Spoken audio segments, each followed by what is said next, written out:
10 लाखनिफ्राय बांसिन सुबुं दङ बे गांफोरखौ जोङो सिमाफोरनि ध्यान खालामनांगौ आरो थाबैनो इलेक्सनखौ बा बिसायख'थिखौ खुंनांगौ बेजों लोगोसे बिश्वनाथ जिल्ला सनितपुर जिल्ला गवालपारा जिल्ला बे मोनब्रै जिल्लाखौ दाबो बर' कसारि अट'नमास काउन्सिलाव गासिबो सरफुंनायनि दाबो सिमानि बा आसाम सरकारनि थिरांथा गैया थाबैनो बिथांमोनखौबो बे गाव सोसननाय जा हाबाफारियाव खालामनांगौ नारसिननाय बेजों थाबाय बेजों लोगोसे एक्सडिएमपि एक्सएनडिपि बिथांमोननि हाइनास आरो नन हाइनास जेसेबां केस दं उइथड्र खालामनांगौ बे रोखोमै जोंहा गोबां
बयनिबो आखायाव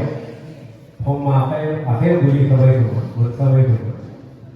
बहाय दिनै गोजौआव मावख' आजावनाय समायखिरा आफादनि बिबानगिरि मावफुं आफादनि सोद्रोमाफोर बहाय दं आं मुसिमा नोंथांमोना गाव गावनि मुंखौ मख'नांगोन बिफानि मुं बिमानि मुं गामि लासो पिन जिल्ला बेखौ बुंनांगोन दिनै 3 नभेम्बर बेखौ नोंथां मख'नो बे 3 नभेम्बरनिफ्राय आङो स्टार्ट खालामदों जागायदों दा आं बुंनाय लेखायै नोंथांमोना बुङो खिन्थु जिल्लासिम नोंथांमोना गाव गावनो मख'नांगोन रेडि आं मुस्रि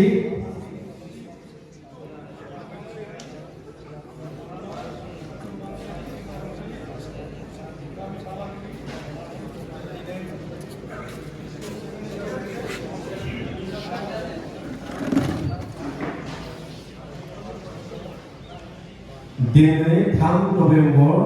2025 खालार खालि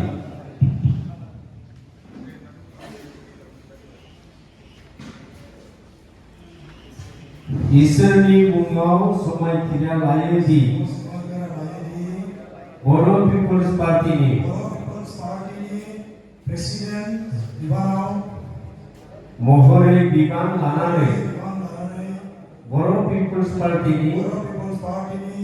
संबिजिरनि फारसे गावनि सान्थौ आरो गनायथिखौ दोलोनि थांखि सान्थौ आरो आब्रुथिखौ मानिनानै आंनि बिबानखौ मावलांगोन आं बर' पिपल्स पार्टीनि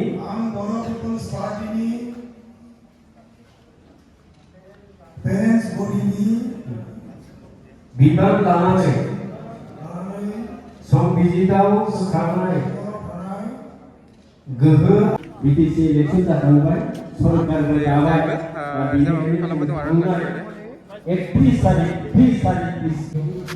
अब्ला लोगोफोर दिनैनि भिडिअआ बेखिनियानोमोन भिडिअखौ नायनानै मोजां मोनदोंब्ला लाइक खालाम शेयार खालाम कमेन्ट खालाम आरो जुदि नोंथाङा धीरेन बसुमतारी इउटुब चेनेलाव गोदानब्ला धीरेन बसुमतारी इउटुब चेनेलखौ साबस्क्राइब खालामना होबानो जाबाय दिनैनि हाबाफारिया बेखिनियानोमोन लोगोफोराथ' भिडिअखौ नायनानै गासिबो बुजिखाबाय जानांगौ मानि थाखाय मा मिटिं जादों बेयाव मानि थाखाय मा सावरायदों जाहाथे लोगोफ्रा गासिखौबो मिथिखाबाय जानांगौ अब्ला लोगोफोर दिनैनि भिडिअखौ बेखिनियावनो दोनथ'नाय जाबाय।